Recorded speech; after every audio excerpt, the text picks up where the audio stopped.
Quando uma criança de 7 anos é vendida pela própria avó, ela não perde apenas a infância, mas a alma.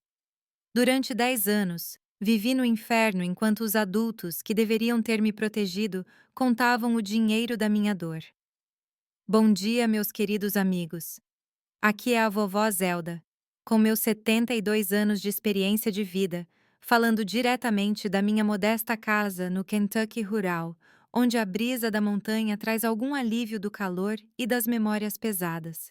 Quem me vê hoje com meus cabelos brancos, minhas plantas no quintal e meu livro de orações sempre à mão, jamais imaginaria o que vivi na infância. Antes de começar esta história difícil, quero agradecer do fundo do meu coração por estarem assistindo.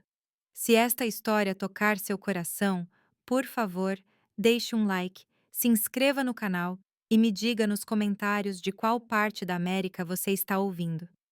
Isso me dá forças para continuar compartilhando estas histórias que precisam ser contadas. Eu nasci em 1953 em uma cidadezinha do Kentucky, tão pequena que mal aparecia nos mapas. Apenas algumas estradas de terra, uma igrejinha, uma escola que só ia até a quarta série e muita, muita pobreza. Minha mãe trabalhava nos campos do nascer ao pôr do sol. E meu pai, bem, ele sumiu antes mesmo de eu nascer, como tantos outros homens daquela época. Morávamos em um casebre simples nos arredores da cidade. Eu, minha mãe e minha avó, Josephine, ou Vovó Joe, como todos a chamavam.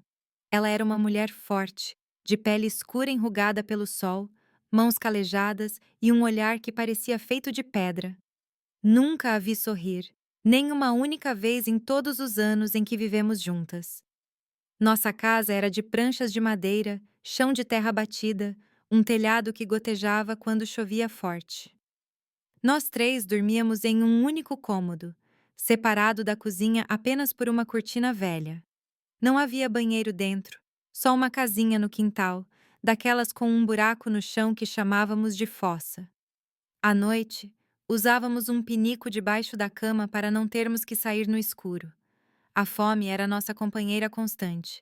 Alguns dias, nossa única refeição era um mingau ralo feito com fubá e um pouco de água com sal.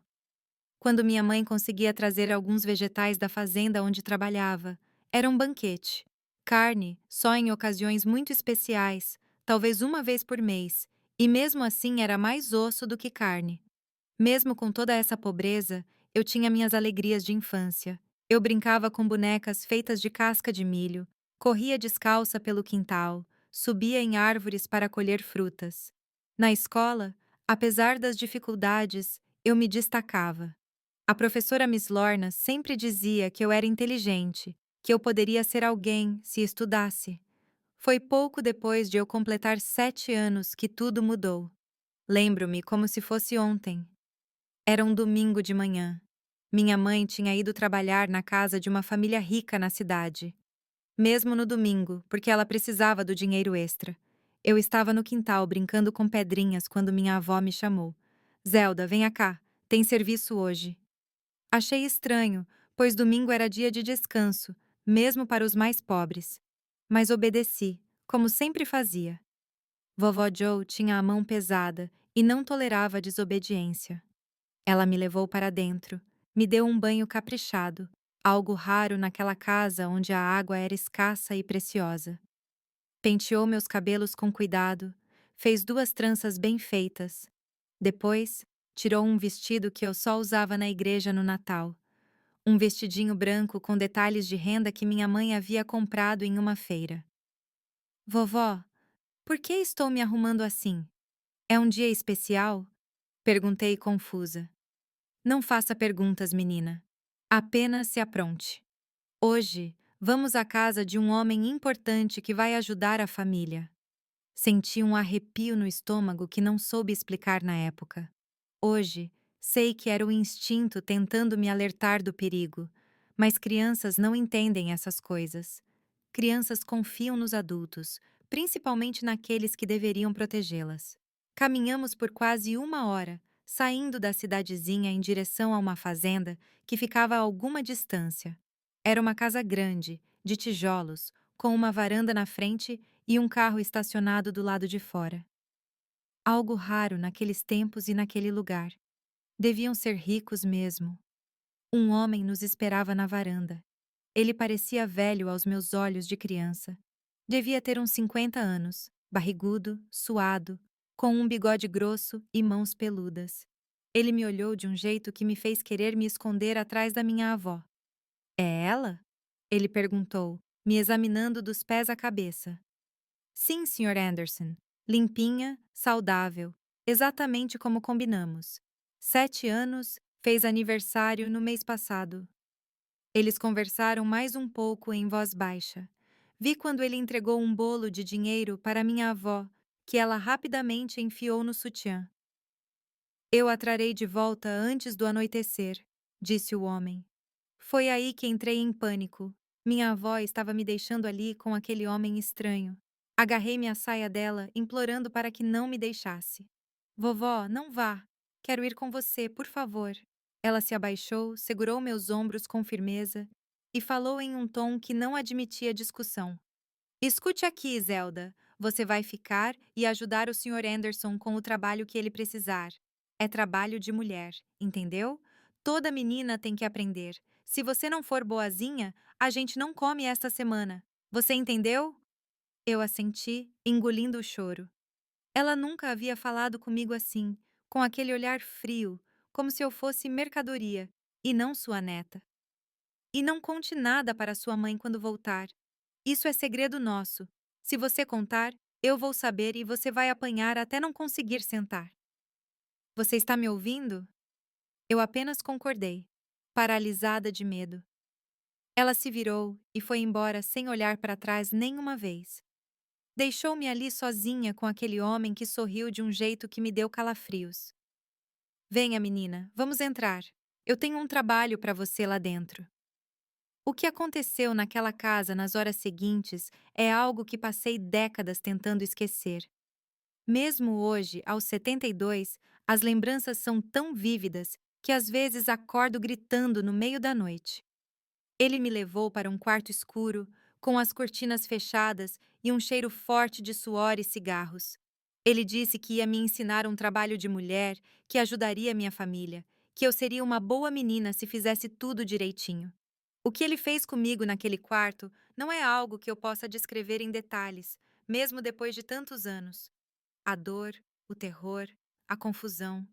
Uma criança de 7 anos não tem como processar aquele tipo de violência. Lembro-me de chorar, implorar para que ele parasse, chamar por minha mãe, por minha avó. Quando acabou, eu estava sangrando, tremendo, em choque. Ele me levou ao banheiro, me limpou com uma toalha áspera, vestiu-me novamente o vestidinho branco que agora tinha manchas que nunca mais saíram. Se você contar para alguém, eu vou na sua casa e mato sua mãe e sua avó. Entendeu, menina? Eu assenti, incapaz de falar. Eu estava entorpecida, como se minha alma tivesse saído do meu corpo para não sentir aquela dor. Quando minha avó voltou para me buscar, já era quase noite. Eu ainda estava tremendo, mal conseguia andar, sabe? Ela olhou para mim, para o vestido manchado e não demonstrou emoção. Disse: Você se comportou bem. É assim que tem que ser. No caminho de volta para casa, ela me disse que aquilo era normal, que todas as meninas passavam por isso, que era um trabalho que só mulheres podiam fazer, que o dinheiro que ela recebeu compraria comida para a semana inteira. Não faça essa cara, menina. Não foi tão ruim. Da próxima vez será mais fácil. Da próxima vez. Essas palavras me causaram um terror tão grande que vomitei ali mesmo na beira da estrada. Minha avó me deu alguns tapas nas costas, impaciente. Pare com essa frescura. Você quer passar fome? Quer ver sua mãe doente de tanto trabalhar? Isso é tudo o que você precisa fazer para ajudar a família. Outras meninas da sua idade fazem coisas muito piores. Quando chegamos em casa, minha mãe já estava lá, preocupada com nossa ausência.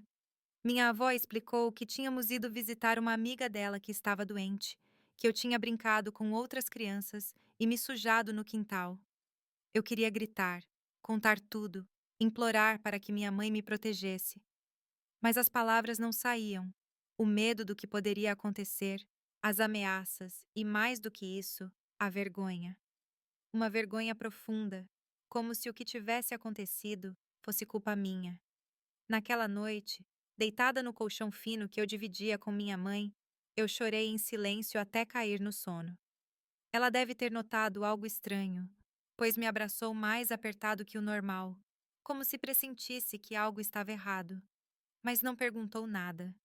Talvez pelo cansaço, talvez pelo medo da resposta. O que eu não sabia naquela noite, e levaria anos. Ela ficava na sala da casa, conversando com os homens, tomando café ou uísque, contando histórias enquanto eu era levada para o quarto por eles. Ela fingia não ouvir meu choro, meus pedidos. Ela contava o dinheiro enquanto esperava o trabalho terminar. As ameaças eram constantes. Se eu me recusasse a ir, ela dizia que eu não comeria naquela semana. Se eu contasse para alguém, ela jurava que me mandaria para um lugar muito pior, onde meninas desobedientes vão e nunca mais voltam. A vida é assim, ela sempre repetia. Mulheres nasceram para sofrer. Quanto antes você aprender isso, melhor. Uma vez, tentei resistir. Escondi-me debaixo da cama quando ela me chamou para o serviço. Ela me arrastou para fora pelos cabelos, me deu uma surra com o cinto do avental e me trancou no galpão dos fundos, onde guardávamos lenha e ferramentas. Fiquei lá por 2 dias sem comida, apenas um pouco de água que ela jogava em um prato de vez em quando, como se eu fosse um cachorro. Quando ela finalmente me tirou, eu estava tão fraca e tão apavorada que não resisti mais quando ela me arrumou para mais uma visita. O dinheiro que ela recebia nunca parecia ser o suficiente. Nossa casa continuava pobre. A comida continuava escassa. Mais tarde, descobri que uma boa parte ia para o uísque que ela bebia em segredo e para o jogo com outras mulheres do bairro. Tentei contar para minha mãe uma vez, quando eu estava quase com 8 anos. Esperei um momento em que estávamos sozinhas. Minha avó tinha saído para comprar algo na venda. Mãe! Comecei, a voz tremendo. A vovó Joe me leva para as casas dos homens. Não consegui terminar. O tapa veio forte, deixando a marca dos 5 dedos no meu rosto. Que mentira você está inventando sobre sua avó? Ela cuida de você enquanto eu me mato de trabalhar. Que vergonha, Zelda! Que ingratidão! Nunca mais tentei contar. Entendi que estava sozinha naquele pesadelo. Os anos se passaram e o horror continuou. De 7 para 9, de 9 para 10. Cada ano trazia homens novos, casas novas, abusos novos. Minha avó me transportava de maneiras diferentes para não levantar suspeitas. Às vezes, a pé, por trilhas escondidas, às vezes pegando carona em carroças, às vezes em carros quando o cliente era rico o suficiente para nos buscar. Lembro-me de uma vez, devia ter uns 9 anos, quando fui levada no porta-malas de um carro. Estava escuro, quente, mal conseguia respirar. Quando chegamos e o porta-malas se abriu, vi que estávamos em uma casa grande em uma cidade vizinha. Havia outros homens esperando. Naquela noite foram 3, um após o outro. Minha avó ficou na varanda, bebendo uísque com mais 2, esperando a vez de receber o pagamento. Cheguei em casa de madrugada, machucada, sangrando, com febre alta. Minha mãe estava desesperada, tinha chamado vizinhos para procurar por nós. Minha avó inventou que tínhamos ido visitar uma parente doente em outra cidade, que o ônibus quebrou na volta, que tivemos que esperar na estrada. E por que ela está assim? Parece que apanhou, minha mãe gritou, me examinando à luz do lâmpada de querosene. Caiu do barranco perto do ponto de ônibus. Você sabe como ela é desastrada. Minha avó respondeu com aquela cara de pedra que nunca mostrava emoção. Fiquei doente por dias, com febre, dores no corpo, uma infecção que me fazia chorar toda vez que ia ao banheiro. Minha mãe fazia chás, aplicava compressas, rezava muito. Minha avó apenas observava, irritada com o atraso que minha doença estava causando nos serviços. Assim que melhorei um pouco, ela já estava me preparando para a próxima visita. Era como se nada tivesse acontecido, como se quase morrer fosse apenas um inconveniente temporário. Anda, menina! Perdemos quase 2 semanas com essa choradeira sua. Dinheiro não cai do céu. A essa altura, eu estava com quase 10 anos. Eu não era mais uma criancinha inocente. Começava a entender o que estava acontecendo comigo, mesmo sem ter palavras para descrever. Eu sabia que o que minha avó chamava de trabalho de mulher estava errado. Que outras meninas da minha idade não passavam por isso.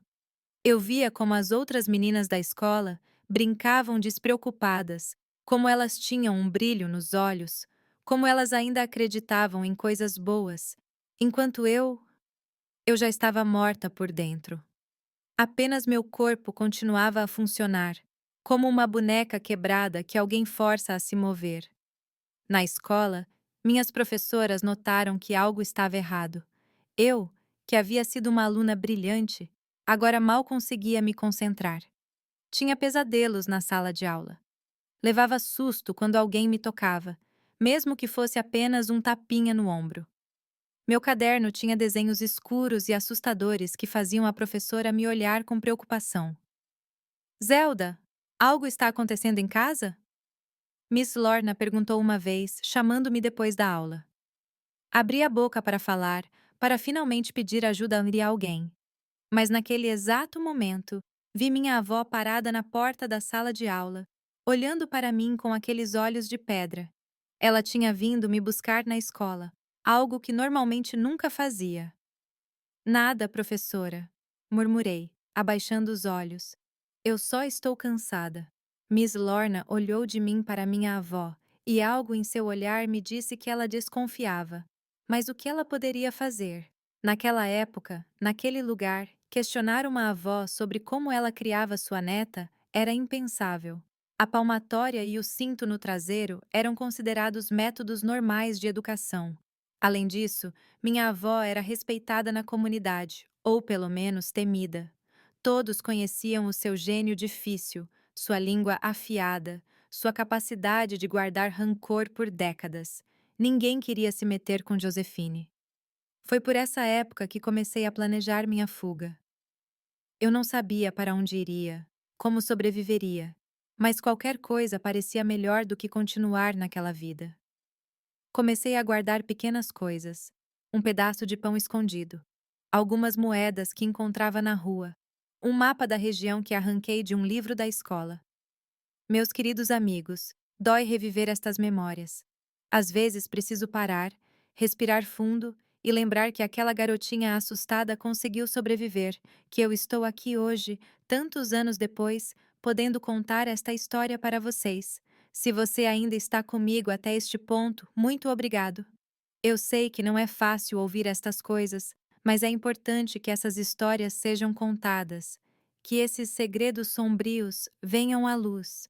Porque em algum lugar, neste exato momento, há uma criança passando por algo semelhante, pensando que está sozinha, que ninguém vai acreditar nela. O pior ainda estava por vir na minha história. Aos 10 anos, quando pensei que já tinha vivido o pior que a vida poderia oferecer, descobri que o inferno tem muitos níveis, e eu estava apenas começando a descida. A vida tem uma forma cruel de nos fazer aceitar o inaceitável. Quando o terror se repete dia após dia, semana após semana, ele perde aquele impacto inicial. Não porque dói menos, nunca doeu menos, mas porque seu corpo e sua mente criam mecanismos para continuar funcionando apesar da dor. É como se uma parte de você se desconectasse, saísse do corpo e observasse de longe o que está acontecendo. Foi o que aconteceu comigo entre os 10 e os 12 anos. O que antes causava pânico, agora era rotina. Terrível, dolorosa, mas rotina. Eu sabia exatamente o que esperar quando minha avó me chamava com aquele tom de voz específico. Zelda, arrume o cabelo porque hoje tem serviço. As visitas tinham um padrão. 2, às vezes 3 vezes por semana, quase sempre à tarde, quando minha mãe estava no trabalho. Homens diferentes, mas com o mesmo olhar. Alguns fingiam ser gentis no início, ofereciam doces, falavam em voz mansa. Outros nem se davam ao trabalho de fingir. Todos terminavam do mesmo jeito, pegando à força o que nenhuma criança deveria dar. O pior de tudo era ver como minha avó, Josephine, havia transformado aquilo em um negócio organizado. Com o tempo, ela desenvolveu uma rede de clientes regulares e até uma tabela de preços.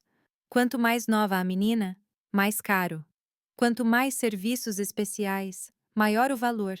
Ela negociava na porta como quem vende verduras na feira, sem um pingo de emoção no rosto.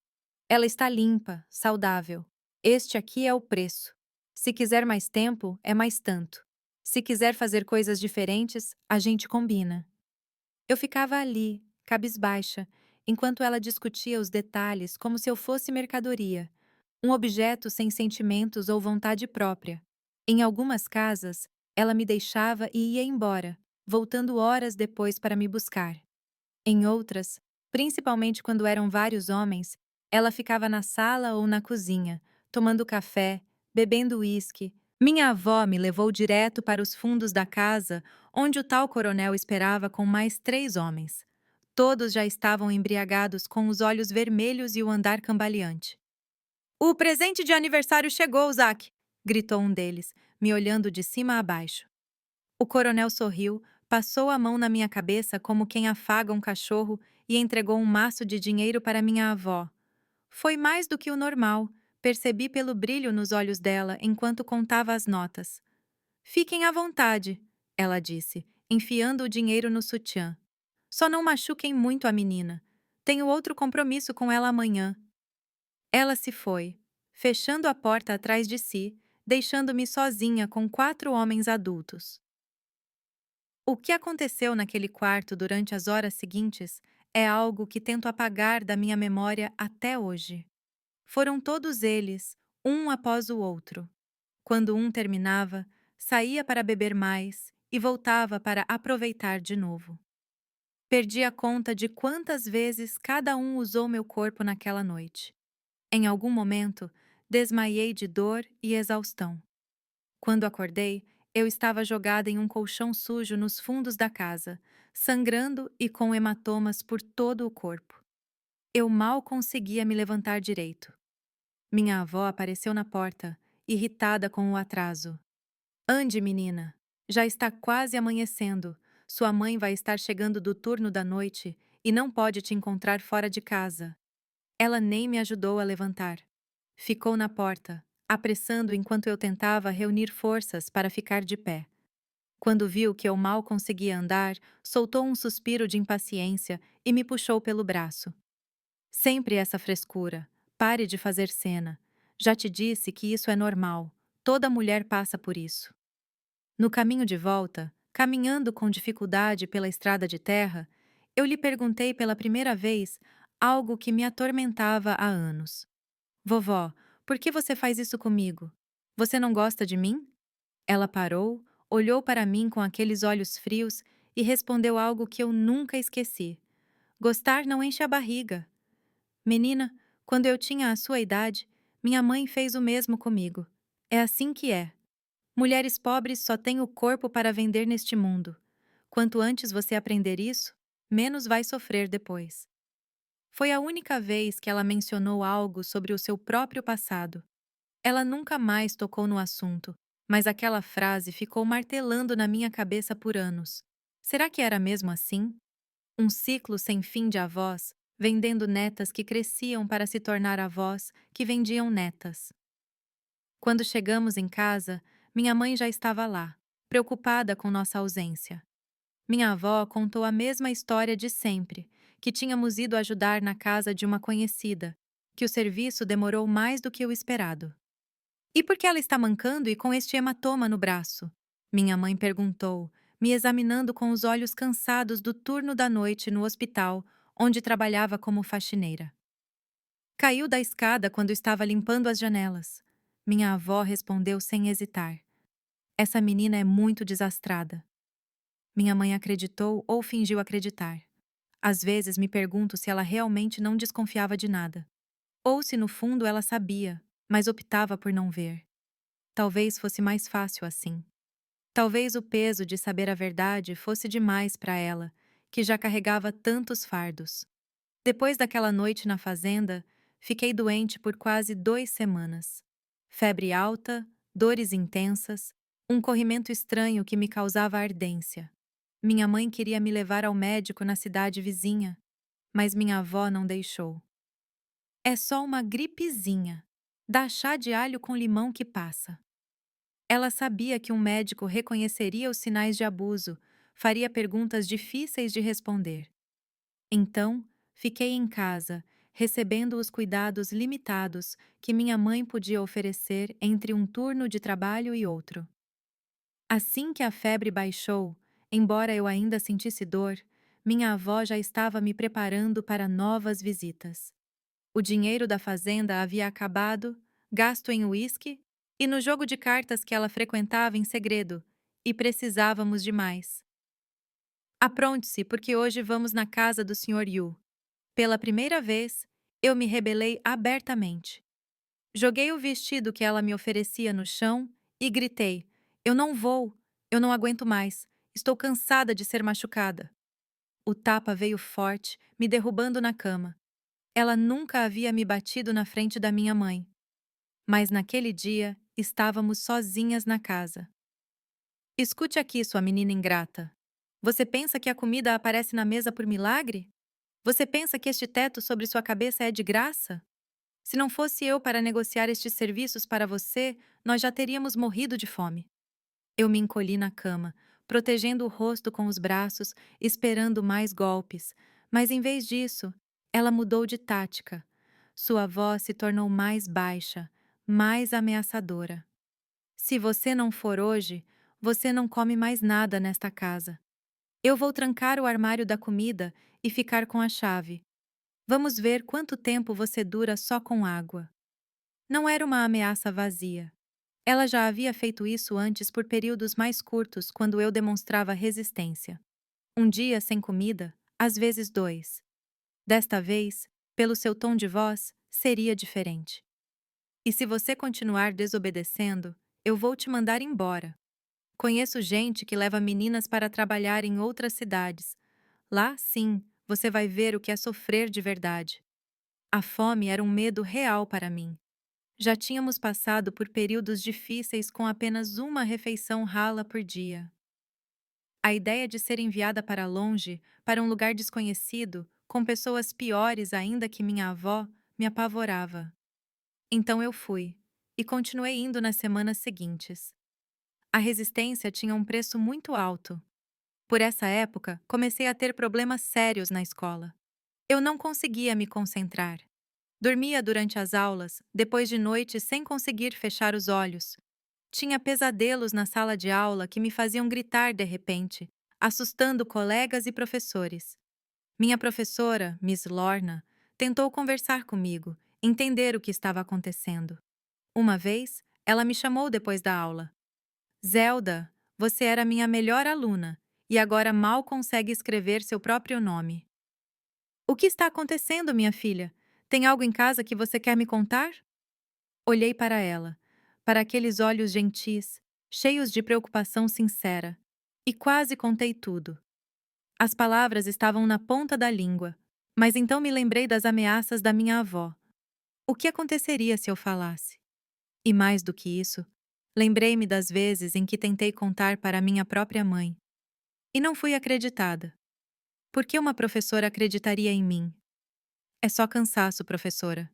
Tenho ajudado muito em casa. Ela não pareceu convencida, mas também não insistiu. Naqueles dias, problemas de família eram considerados um assunto privado, no qual nenhum estranho deveria interferir. Deixei de ir à escola pouco depois. Minha avó decidiu que eu já tinha educação suficiente e que meu tempo seria melhor gasto trabalhando. Na realidade, ela temia que eu pudesse acabar contando algo para as professoras ou que elas notassem os sinais cada vez mais evidentes de abuso. Minha mãe protestou, semanalmente. Ela valorizava a educação, sonhava em me ver formada um dia, mas a palavra final era sempre da minha avó, que controlava o dinheiro e as decisões da casa com mão de ferro. Uma menina de 12 anos precisa aprender a cuidar da casa, não perder tempo com livros. Eu nunca aprendi a ler e estou aqui, viva e forte. Assim, meu mundo se tornou ainda menor. Sem escola, sem amigos, sem qualquer contato com o mundo exterior além das terríveis visitas que minha avó arrumava, passei a viver em um universo composto apenas pelo nosso casebre e pelas casas dos homens que me compravam. Foi durante este período que desenvolvi um método para sobreviver mentalmente aos abusos. Quando eles começavam, eu fechava os olhos e me transportava para outro lugar. Eu imaginava um campo verde com flores coloridas e um riacho de água limpa. Neste lugar, eu podia correr, brincar, ser apenas uma criança. Ninguém me machucava ali. Ninguém me tocava de formas que me causavam dor e vergonha. Era uma dissociação, embora eu não soubesse essa palavra na época. Minha mente literalmente se desconectava do meu corpo para não sentir o horror pelo qual estava passando. Enquanto homens adultos estupravam uma menina de 12 anos, essa menina visitava campos imaginários onde podia ser livre. A frequência das visitas aumentou com o tempo. Sem a escola para justificar minha ausência em certos horários, minha avó podia me levar a qualquer hora do dia, 3, 4 vezes por semana, às vezes mais de uma vez no mesmo dia, com homens diferentes. Meu corpo começou a dar sinais desse abuso constante. Infecções recorrentes, sangramentos, dores crônicas que nunca desapareciam completamente. Desenvolvi uma tosse persistente que depois descobri ser tuberculose, provavelmente contraída de um dos clientes que já estava visivelmente doente quando minha avó me vendeu para ele. A tuberculose foi, ironicamente, um breve período de alívio. Fiquei tão doente que nem minha avó se arriscava a me levar para as visitas. Por quase um mês, pude ficar em casa. Mas a vizinha curandeira, Miss Nancy, intercedeu. A menina ainda está fraca, Josefine. Se você a forçar agora, ela pode ter uma recaída pior. Tuberculose não é brincadeira. Foi a primeira vez que vi alguém confrontar minha avó diretamente. Miss Nancy não tinha medo dela. Talvez por ser mais velha, talvez por ter respeito na comunidade como curandeira. O fato é que minha avó hesitou, recuou temporariamente. Tudo bem, ela pode descansar por mais uma semana, mas depois ela volta ao trabalho normal. Essa semana extra foi preciosa. Eu recuperei alguma força, não apenas física, mas mental. E o mais importante, recebi visitas diárias de Miss Nancy, que vinha checar meu estado e trazer mais de seus remédios caseiros. Foi durante uma dessas visitas, quando estávamos sozinhas, minha avó tinha saído e minha mãe estava no trabalho, que ela me fez a pergunta que mudaria tudo. Menina, o que sua avó tem feito com você? Este corpo está muito marcado para ser apenas quedas e acidentes. Seu olhar era diferente de qualquer outro que eu já havia visto. Não havia julgamento, nem desconfiança, apenas uma compaixão profunda que rompeu todas as minhas defesas. Pela primeira vez em anos, eu contei a verdade. Contei tudo, desde a primeira visita aos 7 anos até os múltiplos e frequentes abusos que sofria agora, aos 12. Chorei tanto que mal conseguia falar em alguns momentos. Miss Nancy apenas segurou minhas mãos, ouvindo em silêncio, ocasionalmente enxugando as próprias lágrimas. Quando terminei, esperei ver incredulidade em seus olhos, como havia visto nos da minha mãe. Mas o que eu vi foi raiva, não dirigida a mim, mas à situação, à minha avó, aos homens que haviam abusado de uma criança. Minha filha, ela disse finalmente, o que fizeram com você é um crime da pior espécie. Sua avó não tem o direito de vender seu corpo assim. Ninguém tem. Aquelas palavras foram como água no deserto. Alguém finalmente validou o que eu sentia intuitivamente, que aquilo era profundamente errado, que eu não merecia passar por aquilo, que não era normal nem aceitável. Nós precisamos tirar você daqui, Miss Nancy continuou, segurando minhas mãos com força. Eu conheço pessoas na cidade grande que podem ajudar. Há abrigos para meninas como você. Pela primeira vez em anos, senti algo diferente de medo e resignação. Senti esperança. Uma chama pequena, frágil, mas real. Minha mãe, comecei, pensando no que aconteceria com ela se eu fugisse. Sua mãe é adulta. Ela pode cuidar de si mesma ou vir junto se quiser, mas você é uma criança, Zelda. Você precisa ser protegida. Naquela noite, não consegui dormir. A ideia de fugir, de encontrar segurança, de nunca mais ter que suportar as mãos daqueles homens no meu corpo, era poderosa demais para permitir o sono. Mas o destino tem uma forma cruel de interferir nos momentos mais importantes. Na manhã seguinte, Miss Nancy foi encontrada desmaiada em seu quintal. Um derrame, disseram os vizinhos. Ela foi levada às pressas para o hospital na cidade vizinha, mas não sobreviveu. Minha única aliada, minha chance de salvação, deixou este mundo antes de poder me ajudar. A notícia me atingiu como um soco no estômago. A pequena chama de esperança que havia nascido foi brutalmente apagada. Eu estava sozinha de novo, presa na mesma situação desesperadora, sem saída à vista. 2 semanas depois, minha avó me levou para uma visita que mudaria tudo. Era um homem que eu nunca tinha visto antes, em uma fazenda remota. Algo nele era diferente dos outros, um olhar mais frio, mais calculista. Quando entrei no quarto onde ele esperava, senti um arrepio que não era apenas de medo, mas de terror puro. O que aconteceu naquele quarto nas horas seguintes foi tão brutal, tão desumano, que mesmo agora, 60 anos depois, eu não consigo descrever em detalhes. Ele não queria apenas me abusar, ele queria me machucar, me humilhar, me destruir completamente. Em um certo momento, quando pensei que já tinha suportado o pior, ele pôs as mãos no meu pescoço e começou a apertar, forte, cada vez mais. Olhei nos olhos dele e vi algo que nunca tinha visto antes: o desejo de matar. Ninguém vai sentir sua falta, sua vadia.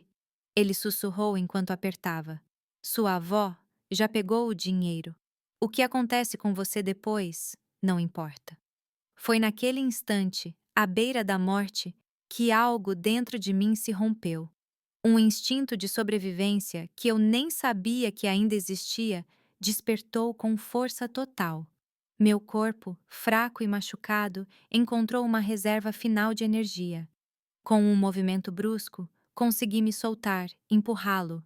Ele, surpreso com a minha resistência inesperada, caiu para trás, batendo a cabeça no canto do criado mudo.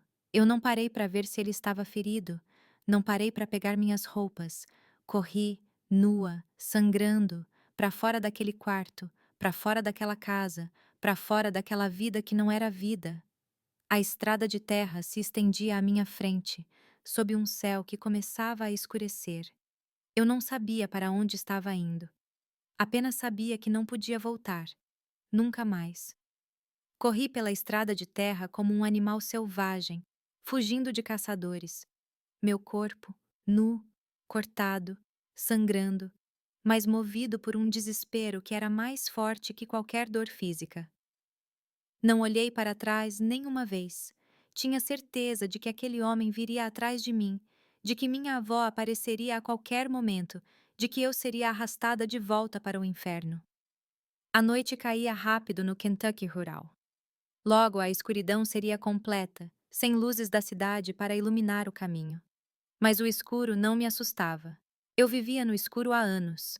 O que me aterrorizava era a ideia de ser encontrada.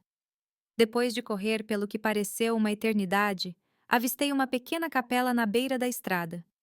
Uma daquelas construções simples que pontilham o interior americano, onde os fiéis paravam para fazer orações durante as jornadas. Estava vazia, graças a Deus. Eu me abriguei ali, encolhida em um canto, tremendo de frio, dor e medo. Foi naquela capela que passei minha primeira noite de liberdade. Uma liberdade assustadora, incerta, mas ainda assim liberdade. Chorei até não ter mais lágrimas. Rezei com palavras desconexas e, por fim, exausta demais para permanecer consciente, caí no sono. Acordei com os primeiros raios de sol e o barulho de um carro se aproximando. Entrei em pânico. Seria ele ou minha avó? Eu me escondi atrás do pequeno altar, cobrindo meu corpo nu com um pano que servia de toalha para as oferendas. Ouvi passos se aproximando, a porta da capela se abrindo. Prendi a respiração. Bom Deus, tem alguém aí? Era uma voz feminina, idosa. Mesmo assim, não me mexi, não respondi. Eu tinha aprendido da pior forma possível a não confiar em adultos. Criança, eu sei que você está aí. Eu vi o rastro de sangue na entrada. Eu não vou te machucar, eu prometo. Lentamente, espreitei por trás do altar. Era uma mulher negra, de cabelos brancos presos em um coque, vestida de forma simples, mas limpa. Ela carregava uma sacola de compras e um terço enrolado na mão. Meu Deus do céu! Ela sussurrou quando me viu, completamente nua, coberta de hematomas e cortes, com sangue seco entre as pernas. Quem fez isso com você, criança? Eu não consegui responder. Eu apenas chorei. Um choro diferente da noite anterior. Não era mais o choro desesperado de quem foge, mas o choro de alívio de quem, depois de muito tempo perdida, encontra um rosto humano que não demonstra nem desejo, nem crueldade, apenas compaixão. A senhora, Miss Florence, como descobri depois, tirou o xale que cobria seus ombros e me envolveu nele. Sem fazer mais perguntas, me levou para o carro, uma velha perua que pertencia ao seu filho. Ela me colocou no banco de trás, com cuidado para não tocar em nenhuma das minhas feridas, e dirigiu em silêncio para sua casa. Miss Florence morava sozinha em um sítio pequeno, a alguns quilômetros de distância. Seu filho, que era caminhoneiro, havia comprado aquele pedaço de terra para ela passar a velhice, e só aparecia uma vez por mês durante as folgas da estrada. Era um lugar simples, mas limpo e organizado, com um quintal cheio de plantas medicinais e árvores frutíferas. Ela me levou para dentro, encheu uma bacia com água morna e, com uma delicadeza que eu nunca tinha conhecido, limpou minhas feridas. Ela não fez perguntas sobre o que havia acontecido ou como eu tinha chegado àquela situação. Apenas cuidou de mim como se eu fosse um pássaro caído do ninho, frágil e precisando de proteção. Depois de me limpar, ela me deu um vestido velho que, embora fosse grande demais, era a primeira roupa limpa e sem manchas que eu vestia em muito tempo.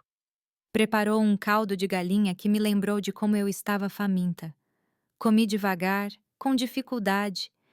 E por fim, contei sobre o homem que havia tentado me matar na noite anterior, sobre como eu consegui escapar, sobre como corri nua pela estrada sem saber para onde ir.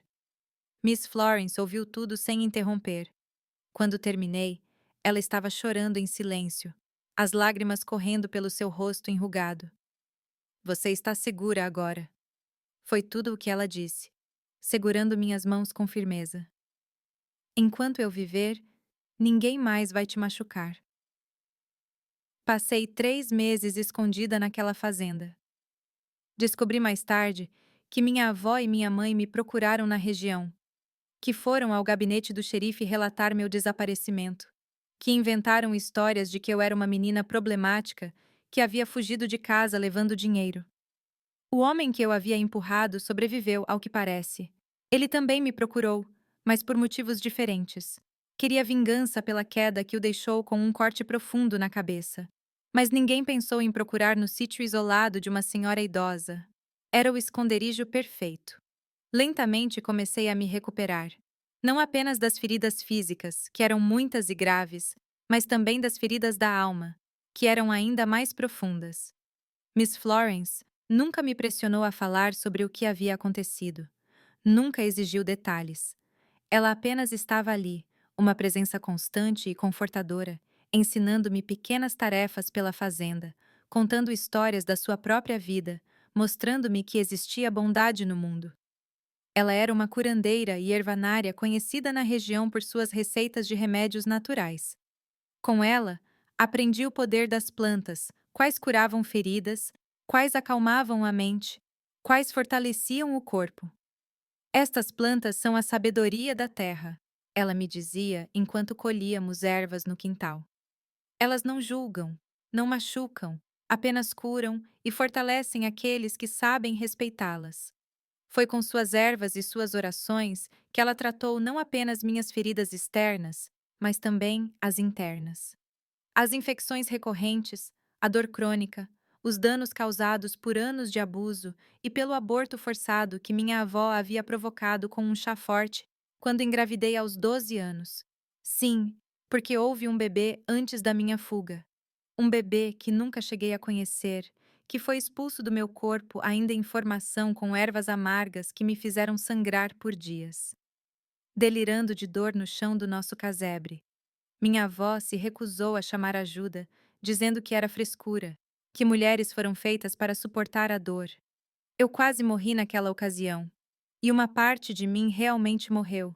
Uma inocência que eu nunca recuperei. Miss Florence ouviu esta história com lágrimas nos olhos e depois me levou a um cantinho especial do quintal, onde plantou uma roseira. Esta é a roseira do anjinho, ela explicou, para honrar a vida que não pôde florescer, para que você saiba que aquela criança não foi culpada de nada, nem você. A culpa foi deles, só deles. Foi a primeira vez que alguém reconheceu o bebê que perdi. A primeira vez que pude chorar abertamente por aquela perda sem vergonha ou culpa. Aquela roseira se tornou um lugar de cura para mim. Eu a regava diariamente, conversava com ela, confessava meus medos e esperanças a ela, e ela cresceu forte e resiliente, assim como eu estava começando a crescer.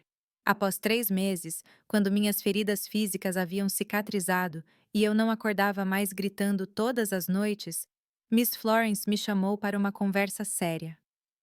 Zelda, você sabe que não pode ficar escondida aqui para sempre. Você tem 12 anos. Você precisa estudar, ter uma vida normal. E eu já estou velha. Não sei por quanto tempo ainda estarei nesta terra. O pânico me invadiu imediatamente. Voltar para casa era impensável. Voltar para minha avó, para aqueles homens. Eu preferia morrer. Eu não vou te mandar de volta para aquele inferno, ela me garantiu, vendo o meu medo. Mas eu conheço um lugar em Cincinnati onde cuidam de meninas que sofreram como você. Um abrigo administrado por freiras. Lá você pode estudar, ter uma cama limpa, comida na mesa e, o mais importante, segurança. Cincinnati parecia outro mundo. Eu nunca havia saído do interior, nunca tinha visto arranha-céus, nunca tinha imaginado uma vida além daquelas estradas de terra e casinhas simples. A ideia me apavorava e me fascinava ao mesmo tempo. E se eles me encontrarem lá? E se minha avó descobrir onde eu estou? Eles não vão te encontrar. Cincinnati é grande demais, e no abrigo ninguém vai te entregar. As freiras são rígidas, mas justas. Elas protegem suas meninas como leoas. Assim, em uma manhã de outubro de 1966, eu embarquei no ônibus para Cincinnati, acompanhada por Miss Florence. Ela havia vendido algumas galinhas e um porco para comprar as passagens e algumas roupas novas para mim. As primeiras roupas que eram realmente minhas que eu já havia possuído. A viagem durou horas que pareceram dias. O medo de ser descoberta, de que minha avó ou um daqueles homens aparecesse no ônibus, não me deixava relaxar nem por um minuto. Eu segurava a mão de Miss Florence tão apertado que meus dedos ficaram brancos. Cincinnati me recebeu com seu calor, seus cheiros fortes, seu ruído incessante. Uma cidade enorme, labiríntica, tão diferente de tudo o que eu conhecia que parecia outro planeta. As ruas asfaltadas, os prédios altos, os carros por toda parte, as pessoas apressadas que nem notavam nossa presença. Era assustador e maravilhoso ao mesmo tempo. O abrigo St. Mary's ficava em um casarão antigo, em um bairro operário, administrado por freiras franciscanas. Quando chegamos, fomos recebidas pela irmã Conk, uma mulher alta e magra, de rosto austero, mas olhos bondosos. Miss Florence explicou minha situação em termos gerais. Uma menina que havia sofrido graves abusos e precisava de proteção. A freira não pediu detalhes. Parecia ter visto casos como o meu antes. Ela apenas assentiu e disse que eu seria bem-vinda, que haveria um lugar para mim entre as outras meninas. Despedir-me de Miss Florence foi um dos momentos mais difíceis da minha vida. Ela havia sido minha salvadora, minha primeira experiência de amor verdadeiramente maternal. Ela me abraçou forte, sussurrando bênçãos e conselhos no meu ouvido, e me deu um pequeno saco de pano. Estas são sementes da roseira do anjinho, ela explicou. Quando você tiver seu próprio cantinho, plante-as, para se lembrar que, mesmo das experiências mais dolorosas, algo bonito pode nascer. Fiquei no abrigo St. Mary's por 4 anos. Foi um período de adaptação difícil, de pesadelos constantes, de reaprender a confiar. As freiras eram disciplinadoras, mantinham rotinas rígidas, mas nunca foram cruéis. Havia orações diárias, aulas, tarefas domésticas, tudo em horários precisos. Para alguém que havia vivido no caos e no terror por tanto tempo, aquela estrutura era estranhamente confortadora. As outras meninas tinham histórias semelhantes à minha. Algumas tinham sido abusadas por padrastos, outras abandonadas por mães que não conseguiam sustentá-las. Outras resgatadas das ruas onde se prostituíam para sobreviver. Éramos todas sobreviventes, cada uma à sua maneira. Voltei a estudar, retomando de onde havia parado quando minha avó me tirou da escola. No começo, era difícil me concentrar, acompanhar as lições. Minha mente ainda estava fragmentada pelo trauma, cheia de buracos negros e memórias que explodiam nos momentos mais inesperados. Mas as freiras foram pacientes, principalmente a irmã Matilda, a professora de inglês, que ficava comigo depois das aulas, ajudando-me a recuperar o tempo perdido. Você tem um dom com as palavras, Zelda. Ela me dizia enquanto lia meus ensaios. Através delas, você pode transformar sua dor em algo maior do que você mesma. Foi ela quem me incentivou a escrever um diário, a colocar no papel as lembranças que me atormentavam. No início, era doloroso demais. As palavras saíam desconexas, manchadas de lágrimas. Mas com o tempo, descobri que cada memória que eu colocava no papel perdia um pouco do seu poder sobre mim. Era como drenar o veneno de uma ferida para que ela pudesse finalmente cicatrizar. Os anos no abrigo não foram fáceis, mas foram seguros. Pela primeira vez desde os 7 anos, eu podia dormir sem medo de ser acordada para fazer serviço. Pela primeira vez, eu tinha refeições regulares, roupas limpas, um lugar para chamar de meu. Mesmo que fosse apenas uma cama em um dormitório compartilhado com 15 outras meninas. Aos 16 anos, tive que deixar o abrigo. Era a regra. Ao completarmos aquela idade, precisávamos abrir espaço para meninas mais jovens, mais vulneráveis. Algumas voltavam para suas famílias, quando isso era possível e seguro. Outras iam trabalhar como empregadas domésticas em casas que as freiras consideravam confiáveis. Algumas simplesmente desapareciam nas ruas de Cincinnati, incapazes de se adaptar a um mundo que só conheciam pela violência. Para mim, as freiras arrumaram um emprego em uma pequena pensão familiar perto do centro da cidade. Eu seria responsável pela limpeza dos quartos e por ajudar na cozinha. Em troca, receberia um pequeno salário e poderia morar em um quartinho nos fundos da propriedade. Era um novo começo. Martha, a dona da pensão, era uma mulher de meia-idade, viúva de um comerciante, que havia deixado aquele pequeno negócio como sustento para ela e os 2 filhos. Ela era exigente com o trabalho, mas justa, e o mais importante, respeitava meus limites, nunca perguntou sobre meu passado, nunca tentou me tocar ou se aproximar de formas que me deixassem desconfortável. Foi na pensão que conheci o Sr. Augustus, um professor aposentado que alugava um dos quartos permanentemente. Ele era um homem na casa dos 60 anos, cabelos brancos, óculos grossos, sempre com um livro na mão. Ele notou como eu olhava curiosamente para sua pequena biblioteca pessoal enquanto arrumava o quarto. Você gosta de ler, menina?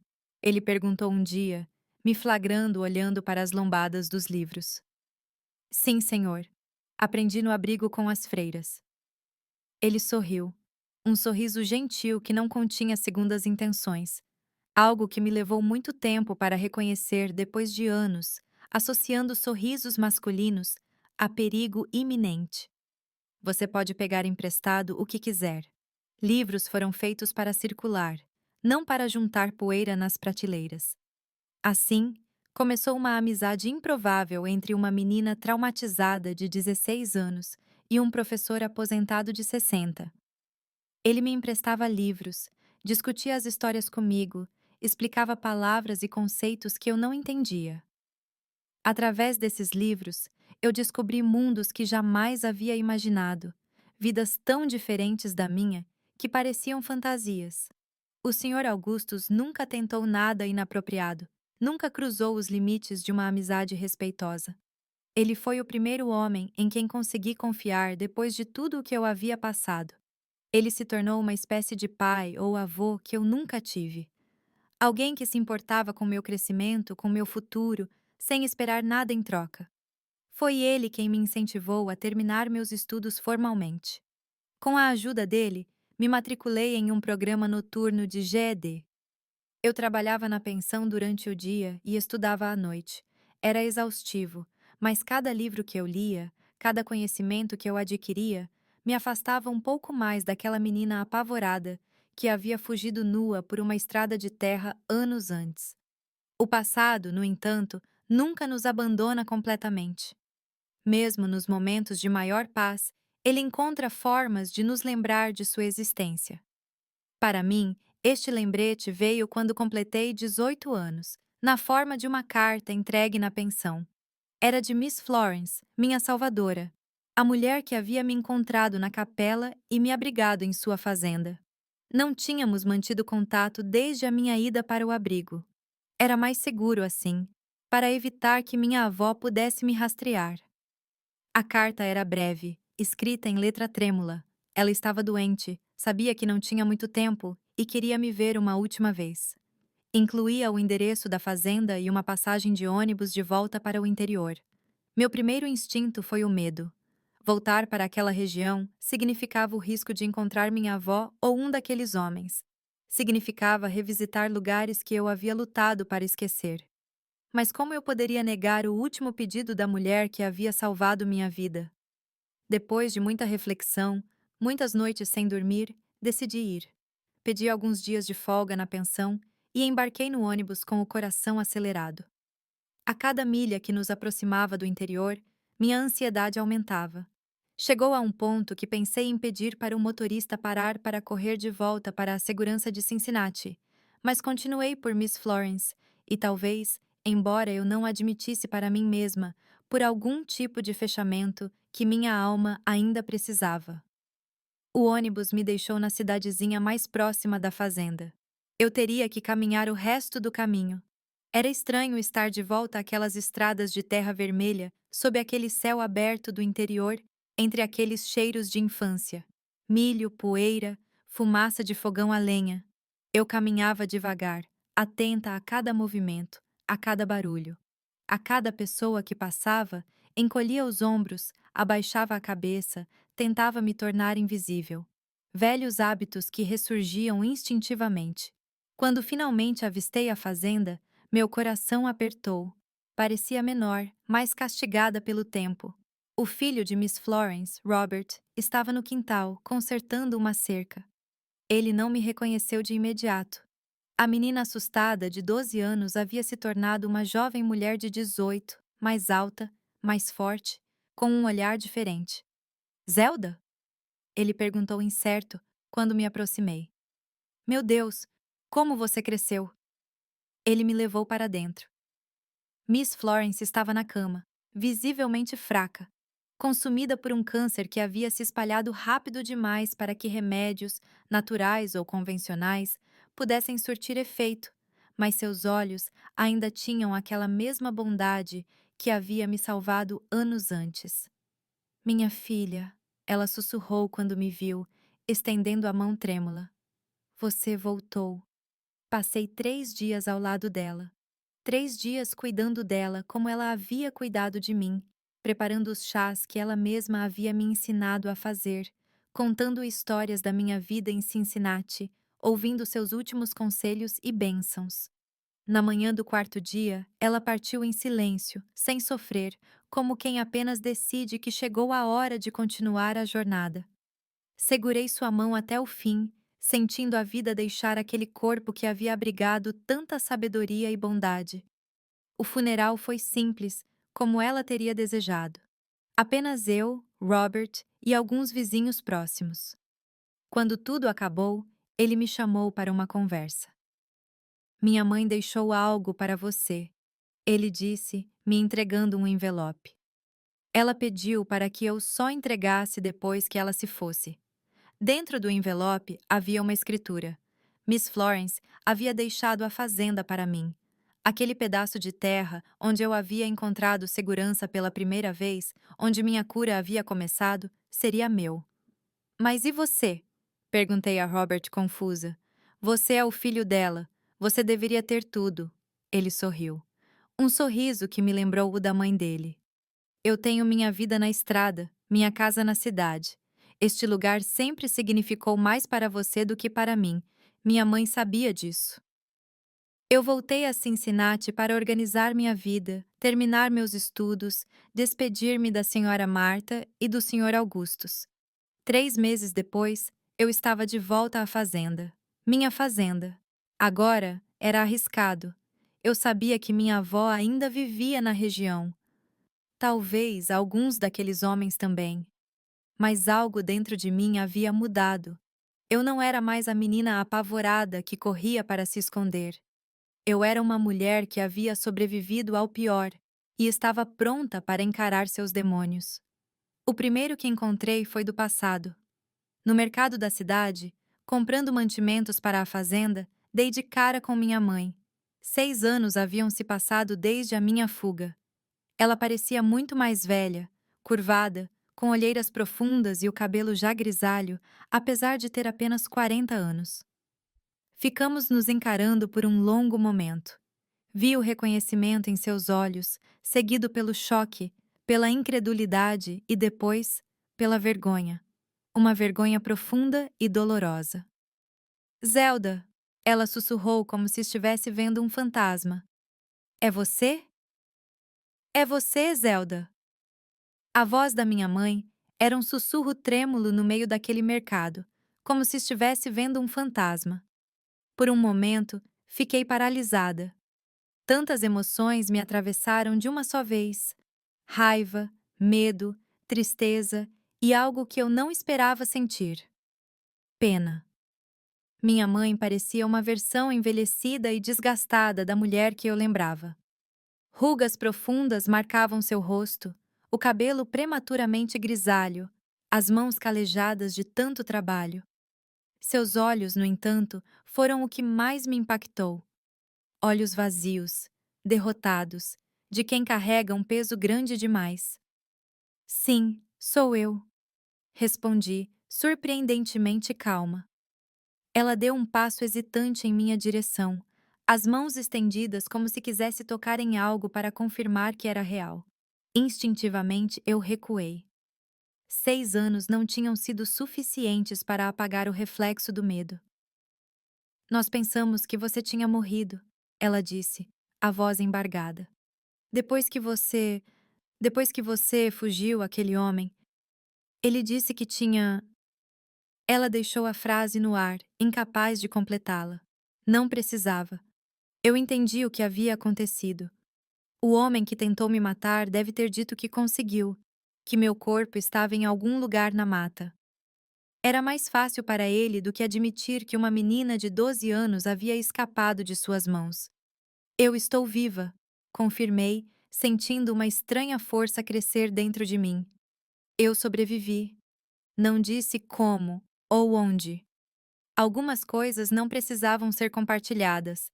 Pelo menos não ali, no meio de um mercado cheio de olhos curiosos e ouvidos atentos. Sua avó. Ela começou, mas eu a interrompi. Eu não quero saber dela, nunca mais. Algo no meu tom deve ter deixado claro que o assunto estava encerrado. Minha mãe apenas assentiu, os olhos baixos, imersa naquela vergonha que eu havia visto quando nos reconhecemos. Eu posso. Eu estou morando na fazenda de Miss Florence, eu disse por fim. Se você quiser me encontrar, sabe onde é. Com isso, peguei minhas compras e saí do mercado, sentindo o olhar dela nas minhas costas. Não olhei para trás nenhuma vez. Eu já havia aprendido que olhar para trás só trazia dor. Ela apareceu 3 dias depois, sozinha, graças a Deus. A ideia de ver minha avó de novo me dava calafrios. Ela estava nervosa. Eu percebia pelos passos hesitantes, pela forma como amassava um lenço gasto entre os dedos. Eu preparei café, um luxo que eu podia agora me dar, plantando meus próprios grãos na fazenda. Sentamos na varanda, o mesmo lugar onde Miss Florence havia me ensinado sobre ervas e plantas medicinais, onde minha cura havia começado. Por alguns minutos, ficamos em silêncio, apenas o som dos pássaros e do vento nas folhas preenchendo o espaço entre nós. Então ela começou a falar, e o que eu ouvi me deixou ao mesmo tempo furiosa e arrasada. Minha avó Josefine havia feito com minha mãe exatamente o que fez comigo. Ela havia começado a vendê-la aos 8 anos de idade para os mesmos tipos de homens, pelo mesmo tipo de dinheiro. Por anos, minha mãe sofreu os mesmos abusos, as mesmas ameaças, o mesmo terror que eu viria a conhecer. Quando ela engravidou de mim, aos 14 anos, resultado de um desses encontros arranjados por minha avó, ela não teve a opção de abortar. Minha avó via em mim uma futura fonte de renda, uma continuação do ciclo perverso. Ela me manteve viva para isso. Ela sempre dizia que era o destino das mulheres da nossa família. Minha mãe explicou, lágrimas silenciosas correndo pelo seu rosto marcado, que a mãe dela tinha feito o mesmo com ela, e a mãe da mãe dela, antes disso. Um ciclo que vinha de gerações. Quando eu nasci, minha mãe tentou me proteger como pôde. Ela encontrou trabalho fora de casa, para ficar o máximo de tempo possível longe da influência da própria mãe. Mas ela precisava trabalhar cada vez mais para nos sustentar, inevitavelmente me deixando sob os cuidados de minha avó. Eu suspeitava, ela admitiu, a voz quebrada pela vergonha. Eu via os sinais, os hematomas, o jeito que você mudou, como seus olhos perderam o brilho. Mas eu não queria acreditar. Eu não podia acreditar que minha própria mãe estava fazendo com você o que fez comigo. E quando eu tentei te contar, eu perguntei, a dor antiga ressurgindo. Quando eu finalmente encontrei a coragem e você me bateu, me chamou de mentirosa. Ela cobriu o rosto com as mãos, soluçando abertamente agora. Porque naquele momento, admitir a verdade seria admitir meu próprio fracasso, que eu não consegui te proteger, que eu permiti que o ciclo continuasse. Era mais fácil acreditar na mentira, mais fácil fingir que nada estava acontecendo. Eu não sei se a perdoei naquele dia. Perdão não é algo simples, não depois de tanto sofrimento. Mas eu entendi algo importante. Minha mãe também era uma vítima.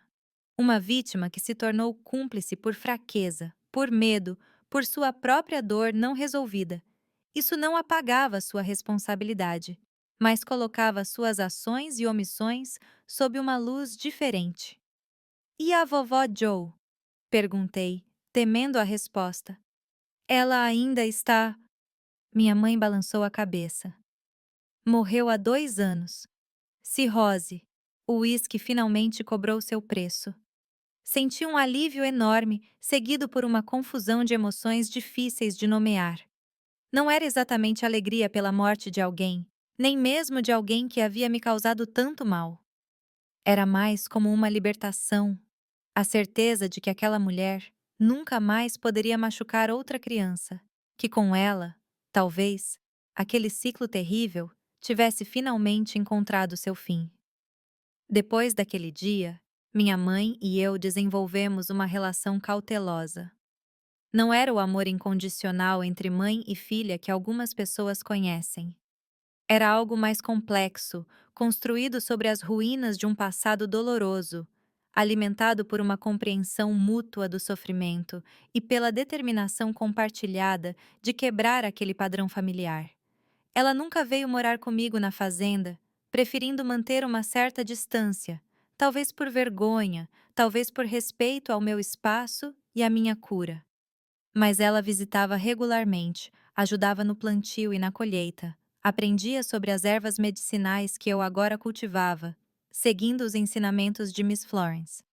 Foi durante uma dessas visitas, cerca de um ano após nosso reencontro, que ela me contou sobre os homens, aqueles que haviam me abusado, que minha avó havia trazido para nossa casa, que haviam pago para destruir minha infância. A maioria deles já morreu, ela disse, enquanto separávamos sementes de coentro na varanda. Velhice, doenças, acidentes. O coronel Zachary teve um derrame que o deixou confinado a uma cama, sem poder falar ou se mexer. Dizem que ele sofre dia e noite. Eu não senti alegria com esta notícia, nem vingança satisfeita. O que senti foi uma estranha espécie de paz, como se o universo, à sua maneira e no seu tempo, estivesse equilibrando as contas. E aquele último? Perguntei, referindo-me ao homem que havia tentado me matar, de cujas mãos eu havia escapado naquela noite desesperada. Aquele que disse que tinha me matado. Um sorriso triste passou pelo rosto da minha mãe, desaparecendo logo depois. Dizem que ele foi embora para Ohio.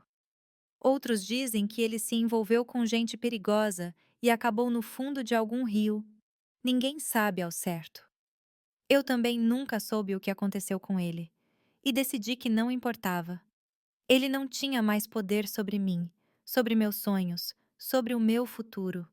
Era apenas uma sombra do passado, cada vez mais distante. Enquanto eu construía minha nova vida, e era uma vida surpreendentemente boa, considerando como começou, a fazenda de Miss Florence prosperava nas minhas mãos. Eu aprendi a trabalhar a terra, a cultivar não apenas para sobreviver, mas para curar. As ervas medicinais que ela havia me ensinado a reconhecer e usar se tornaram a base do meu sustento. No início, pessoas da região vinham buscar remédios simples: chás para dor de cabeça, pomadas para ferimentos, xaropes para tosse. Com o tempo, minha reputação cresceu. Viajantes vinham de longe para consultar a moça das ervas, como passei a ser conhecida. Não era apenas o conhecimento das plantas que atraía as pessoas. Era algo mais profundo, mais difícil de explicar. Talvez fosse porque eu, tendo conhecido a profundidade do sofrimento humano, conseguia reconhecer a dor nos olhos dos outros. Eu sabia ouvir sem julgar, aconselhar sem impor, oferecer conforto sem falsas promessas. Muitas das pessoas que me procuravam eram mulheres e meninas vítimas de abusos semelhantes aos que eu sofri. Elas vinham buscando remédios para corpos feridos, mas também para almas quebradas. E eu descobri que, ao ajudá-las a curar, eu também me curava. Cada história ouvida, cada conselho dado, cada mão segurada em momentos de desespero me lembrava que meu sofrimento não tinha sido em vão, que eu poderia transformá-lo em algo maior, algo que ajudasse a quebrar o ciclo para outros. Foi em 1978, aos 25 anos, que conheci Joseph. Ele era um jovem agrônomo que trabalhava em um projeto de extensão rural, ensinando técnicas de agricultura sustentável para pequenos produtores na região. Ele veio à minha fazenda para falar sobre novos métodos de plantio, mas acabou ficando para aprender sobre minhas ervas medicinais. Joseph era diferente de qualquer homem que eu havia conhecido. Quieto, respeitoso, com uma curiosidade genuína sobre meu trabalho e meu conhecimento. Ele nunca tentou me impressionar ou me dominar, nunca invadiu meu espaço pessoal, nunca presumiu ter direito a nada além do que eu oferecia livremente. Nossa amizade cresceu lentamente, ao longo de meses de visitas periódicas, conversas sobre plantas e colheitas, trocas de saberes e experiências. Eu só percebi que estava me apaixonando quando me peguei, esperando ansiosamente por suas visitas, preparando bolos especiais nos dias em que sabia que ele viria, sonhando com seu sorriso calmo em noites solitárias. O medo, no entanto, era enorme. Depois de tudo o que eu havia passado, a ideia de intimidade física me aterrorizava. As memórias dos abusos ainda estavam lá, enterradas mais fundo, mas prontas para ressurgir ao menor gatilho. Como explicar isso a um homem? Como fazê-lo entender que meu recuo não era rejeição, mas trauma? Foi uma das mulheres que eu ajudei a curar que me deu o conselho que mudaria tudo. Conte a ele, disse Maria, uma mulher de meia idade que havia sobrevivido a um casamento violento. Se ele for o homem certo, ele vai entender. Se não entender, não é o homem para você. Reunindo toda a coragem que eu tinha, em uma tarde de chuva fina que deixava o ar perfumado com o cheiro de terra molhada, eu contei a Joseph partes da minha história, não todos os detalhes sórdidos. Alguns horrores são pesados demais para serem compartilhados. Eu quero que você saiba que eu nunca, jamais farei algo que te cause medo ou desconforto. Podemos ir no seu ritmo, sempre. E se esse ritmo for nunca ir além da amizade, tudo bem também.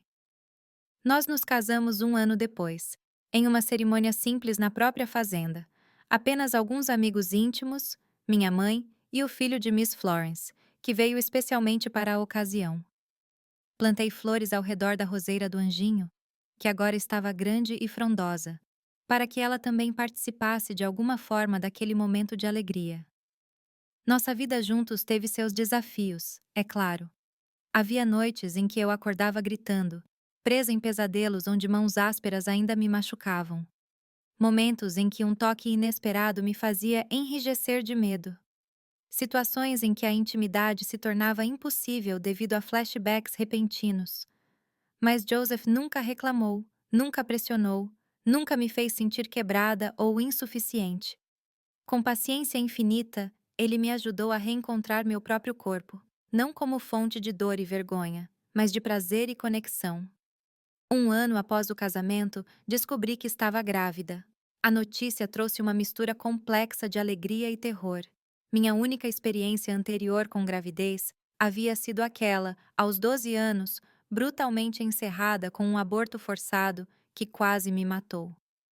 A ideia de carregar um filho dentro de mim novamente despertava memórias que eu preferia manter enterradas.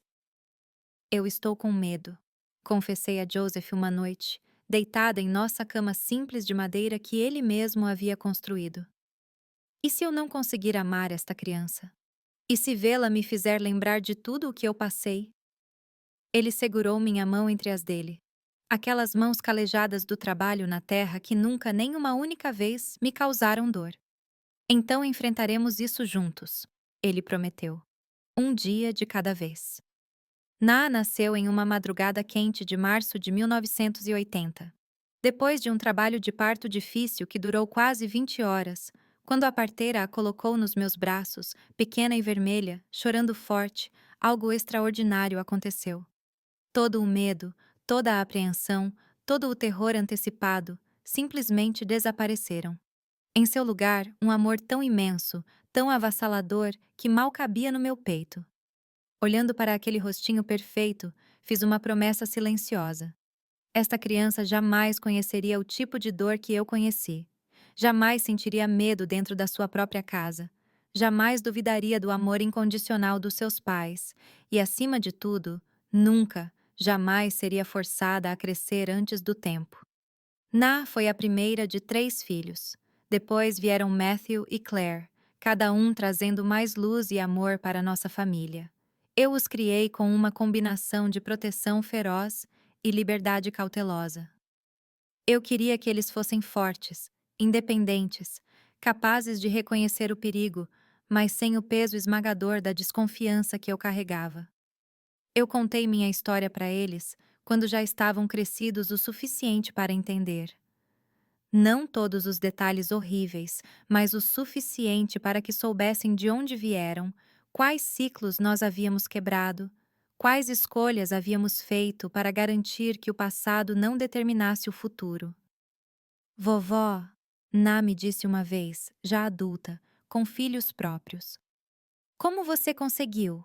Como você sobreviveu a tudo aquilo e ainda se tornou alguém tão cheio de amor? A pergunta me pegou de surpresa. Eu nunca havia pensado nisso nesses termos. Sobreviver tinha sido instinto, amar tinha sido escolha. Dia após dia, decisão após decisão, escolhendo não deixar que o ódio e o ressentimento envenenassem o que eu havia conseguido construir. Eu tive ajuda, respondi por fim. Miss Florence, as freiras do abrigo, o pai de vocês. Pessoas que me mostraram que existia bondade no mundo, mesmo depois de eu ter conhecido o pior dele. E eu tive vocês, meus filhos, que me deram um motivo para quebrar o ciclo, para ser melhor do que aqueles que vieram antes de mim.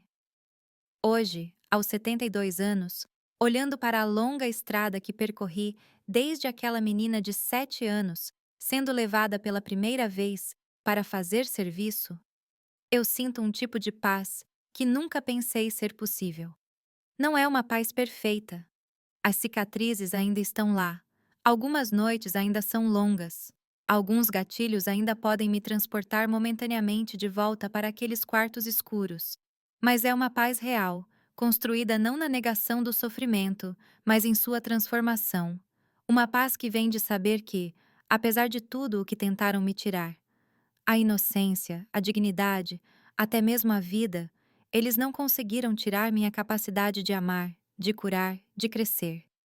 A menina que correu nua por uma estrada de terra, sangrando e apavorada, encontrou não apenas refúgio, mas propósito.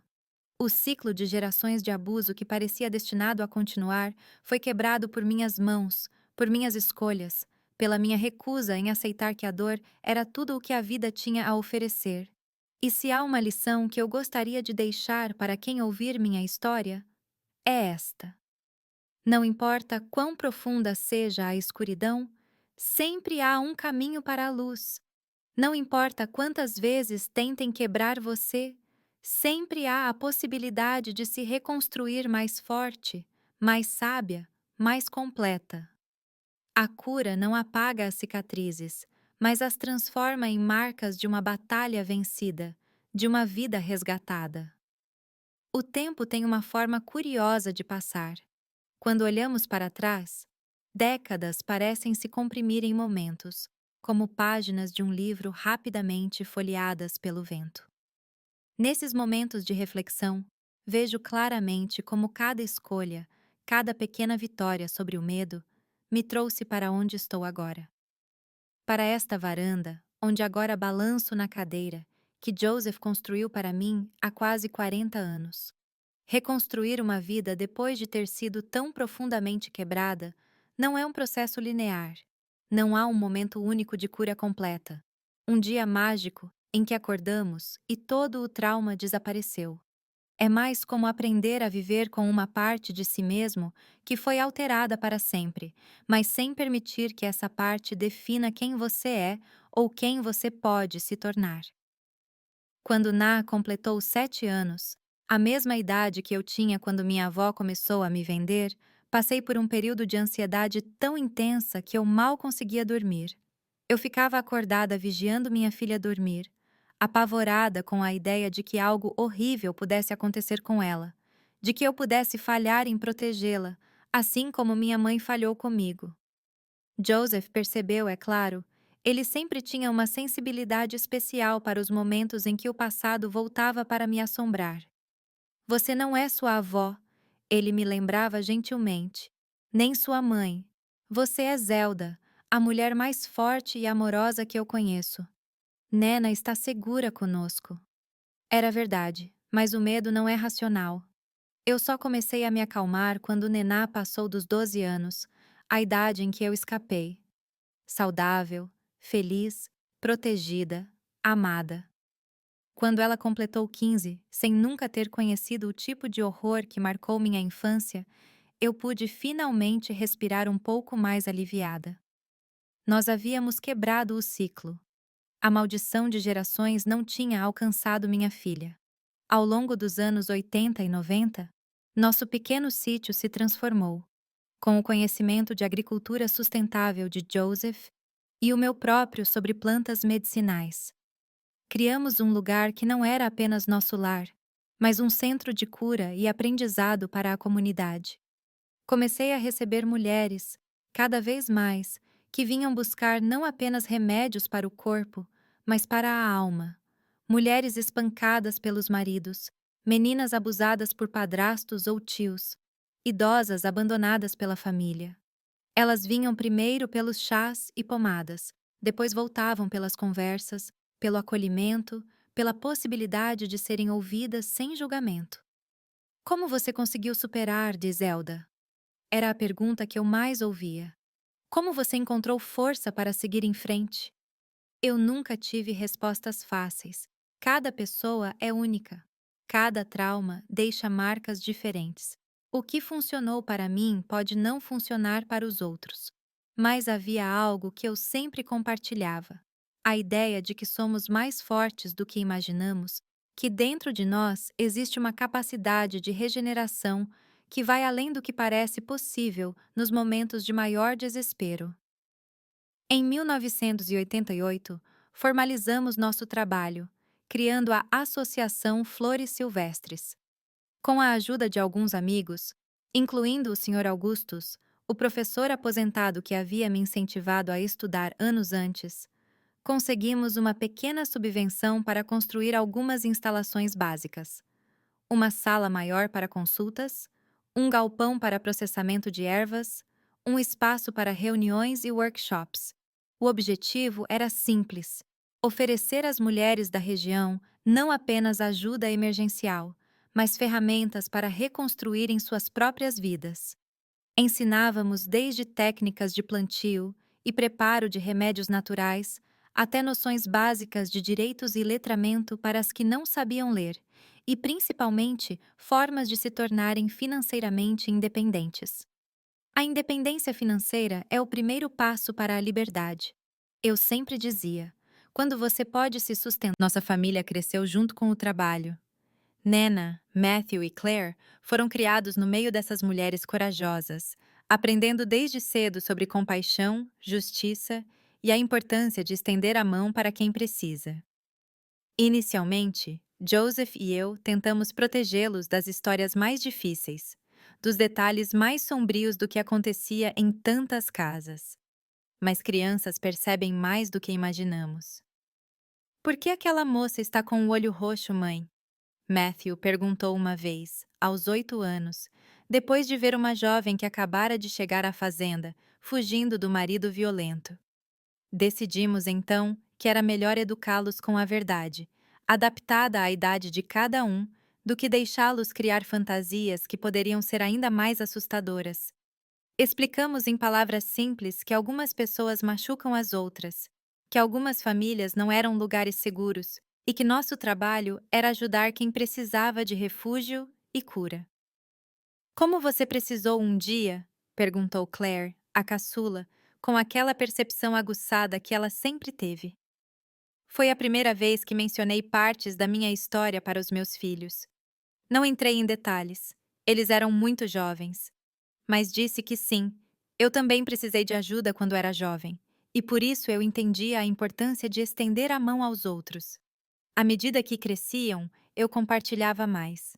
Quando Na teve sua primeira menstruação, aos 11 anos, eu contei a ela como minha própria entrada na puberdade havia sido marcada por um aumento nos serviços que minha avó me obrigava a fazer. Como meu corpo em desenvolvimento atraía um tipo de atenção diferente, mais perigosa. Não para assustá-la, mas para que ela entendesse a importância de falar abertamente, de nunca guardar segredos que machucassem, de confiar que seus pais sempre acreditariam nela. Quando Matthew, aos 14, começou a demonstrar interesse em uma colega de escola, conversamos sobre consentimento, sobre como o desejo jamais justifica se impor sobre outra pessoa, sobre como um homem de verdade não é aquele que domina, mas aquele que respeita. Claire, sempre a mais sensível dos três, foi a que mais se identificou com o nosso trabalho. Desde pequena, ela me acompanhava nas colheitas de ervas, aprendia os nomes e as propriedades de cada planta, observava atentamente como eu preparava os remédios. Aos 16, ela já conduzia algumas oficinas sozinha, ensinando mulheres mais velhas a fazer pomadas e xaropes. Eu quero ser como você quando crescer, ela me disse um dia enquanto trabalhávamos juntas processando erva cidreira. Eu quero ajudar as pessoas a curar. O orgulho que senti naquele momento é indescritível. Não era apenas o orgulho de mãe vendo a filha encontrar seu caminho, mas a sensação profunda de que algo havia sido resgatado, de que do solo árido do sofrimento havia brotado não apenas sobrevivência, mas um propósito que se estendia além de mim mesma. Os anos 90 trouxeram mudanças significativas para nossa região e para o nosso trabalho. A informação começou a circular mais rapidamente, mesmo nas áreas rurais. Leis de proteção à mulher, embora insuficientes, eram discutidas. As meninas permaneciam mais tempo na escola, sonhavam com universidades, com carreiras além do casamento e da maternidade. Nossa associação cresceu, ganhou reconhecimento. Começamos a receber visitas de grupos de outras cidades, de universitários interessados em medicina tradicional, de pesquisadores documentando saberes populares. Em 1997, fui convidada a falar em uma conferência em Cincinnati sobre práticas de cura tradicionais. Eu, que mal tinha completado o ensino básico, falando diante de médicos, antropólogos, cientistas. O medo era imenso. Quem era eu para falar para aquelas pessoas cheias de diplomas e conhecimento formal? O que eu tinha a oferecer além de histórias e experiências pessoais? Exatamente isso, disse Joseph, sempre meu maior apoiador. Suas histórias e experiências são o seu maior tesouro. Elas são reais, são vividas, são verdadeiras. Eles podem ter estudado em livros, mas você aprendeu na sua própria pele. Aquela palestra foi um divisor de águas. Falei sobre as plantas que eu usava, é claro, sobre os métodos de preparo, sobre os resultados que eu via. Mas falei principalmente sobre a cura como um processo holístico, que não adianta tratar o corpo se a alma permanece doente. Que muitos dos males que eu tratava tinham raízes não em bactérias ou vírus, mas em formas variadas de violência, em corações partidos, em espíritos esmagados por anos de abuso. Eu não revelei minha história pessoal naquela ocasião. Eu ainda não estava pronta para expor meu passado tão publicamente. Mas falei como alguém que conhece o território do sofrimento por dentro, não apenas como uma observadora distante. E isso fez toda a diferença. Após aquela palestra, nosso trabalho ganhou ainda mais visibilidade. Recebemos apoio de ONGs nacionais e internacionais, conseguimos expandir nossas instalações, oferecer mais serviços. Em 2001, inauguramos a Casa das Flores, um abrigo temporário para mulheres em situação de extrema violência que precisavam de um lugar seguro para ficar enquanto reconstruíam suas vidas. Foi uma cerimônia simples, mas significativa. Na, já formada em psicologia, assumiu a coordenação do abrigo. Matthew, que havia seguido os passos do pai na agronomia, cuidou da parte produtiva da fazenda, desenvolvendo cultivos sustentáveis que ajudavam a manter economicamente nossa estrutura cada vez maior. Clary, que optou por estudar enfermagem, dividia seu tempo entre o hospital regional e o nosso centro de cuidados. Minha mãe estava presente na inauguração. Nossa relação havia melhorado ao longo dos anos, embora nunca tenha se tornado completamente livre das sombras do passado. Ela nunca se casou novamente, dedicando-se a trabalhos voluntários com crianças órfãs. Uma forma de redenção, talvez, por não ter conseguido me proteger. Você conseguiu, filha, ela disse, olhando para a placa simples que identificava a Casa das Flores. Você transformou a dor em algo bonito. Era verdade. Aquele lugar representava tudo o que eu não tivera: segurança, acolhimento, a possibilidade de recomeçar sem medo. Cada mulher que passava por nossas portas tinha a chance que me foi negada por tantos anos: a chance de escrever sua própria história, livre das mãos que tentaram controlá-la. Em 2010, aos 57 anos, fiz algo que nunca imaginei que faria. Eu escrevi um livro. Não era um livro técnico sobre plantas medicinais, embora esse conhecimento estivesse presente nas páginas. Era a minha história, contada pela primeira vez de forma completa, sem censura ou omissões. Flores entre os espinhos nasceu de centenas de noites sem dormir, de lágrimas derramadas sobre um caderno simples, de conversas profundas com Joseph e meus filhos, que me incentivaram a cada passo. Não foi fácil reviver certos momentos, colocar em palavras experiências que por tanto tempo ficaram apenas como sensações de terror no meu corpo. Mas foi libertador. O livro, publicado inicialmente por uma pequena editora regional, superou todas as expectativas. Foi reimpresso várias vezes, alcançou outras regiões do país, acabou sendo traduzido para o espanhol e distribuído em outros países das Américas. Recebi centenas de cartas e, mais tarde, e-mails de mulheres que se identificavam com partes da minha jornada, que encontravam esperança na possibilidade de reconstrução que minha história representava. Sua história salvou minha vida, escreveu uma jovem de Indiana. Eu estava prestes a desistir quando li seu livro e percebi que se você conseguiu sobreviver ao que passou, eu também posso.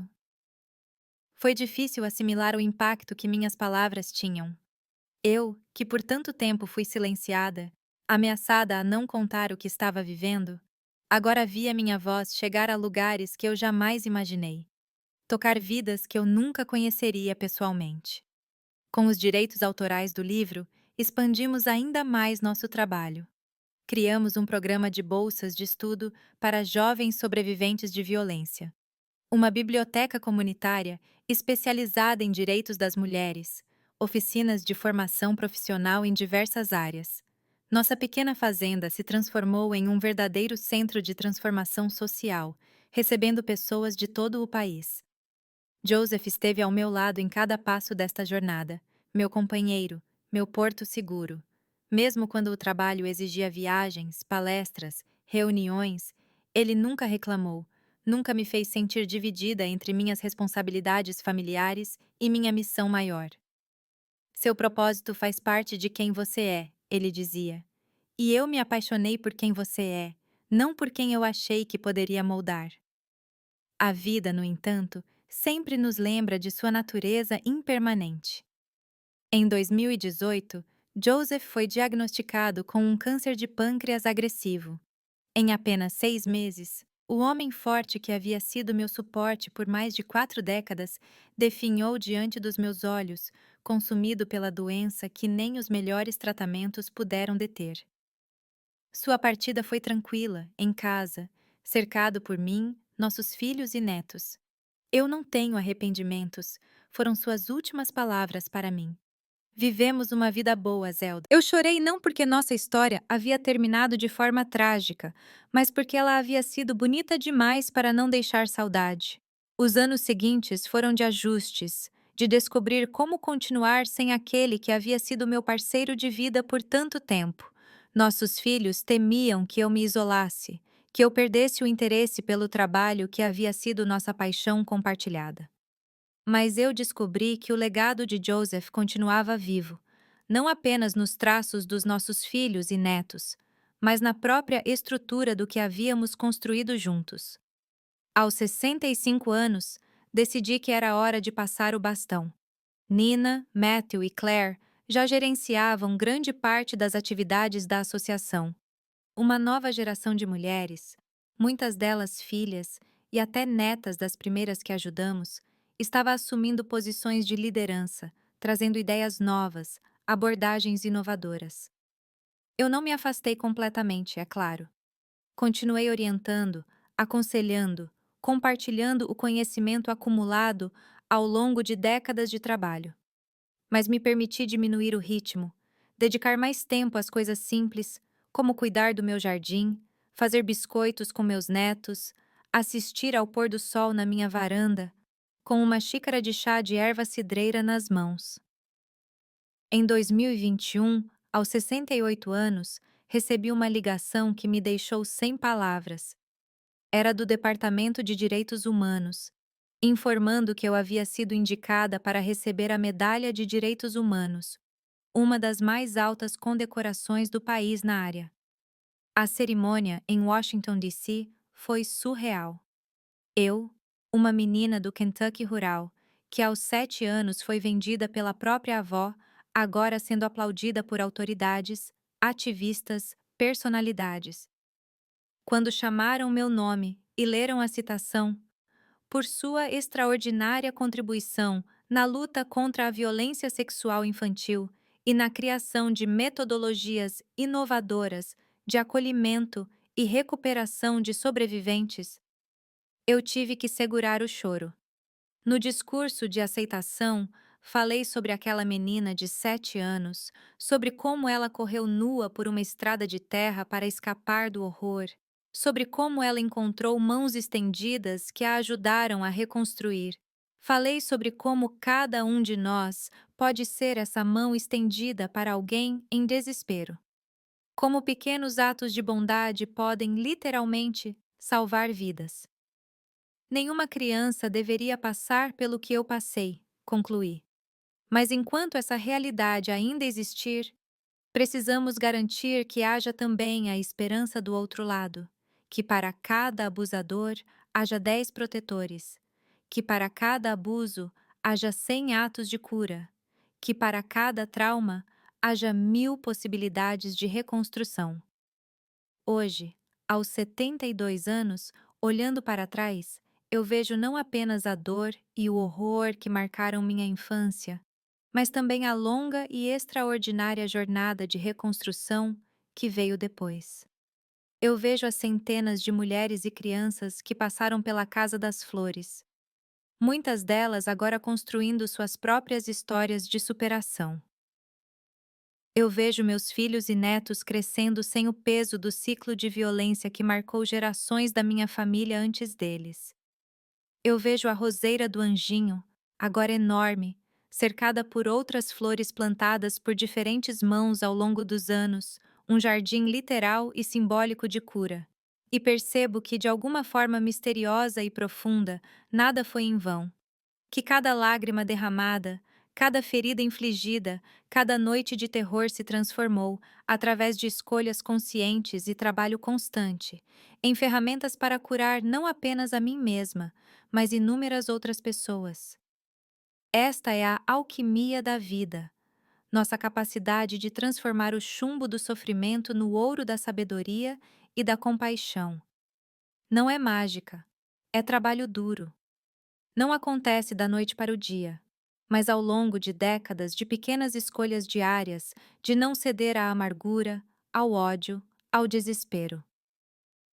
Meus queridos amigos que estão me ouvindo agora, se esta história tocou seu coração de alguma forma, eu peço que deixem seu like, se inscrevam no canal Contos da Vovó e compartilhem com alguém que possa precisar ouvir que a reconstrução é possível, que o fim de um pesadelo pode ser o início de uma vida com sentido. E lembrem-se, ninguém deve enfrentar seus demônios sozinho. Ninguém deve carregar o peso do trauma sem uma mão amiga para compartilhar o fardo. Se você está passando por algo difícil agora, saiba que não está sozinha. Sempre há um caminho para a cura, sempre uma possibilidade de reconstrução, sempre uma nova manhã esperando depois da noite mais escura.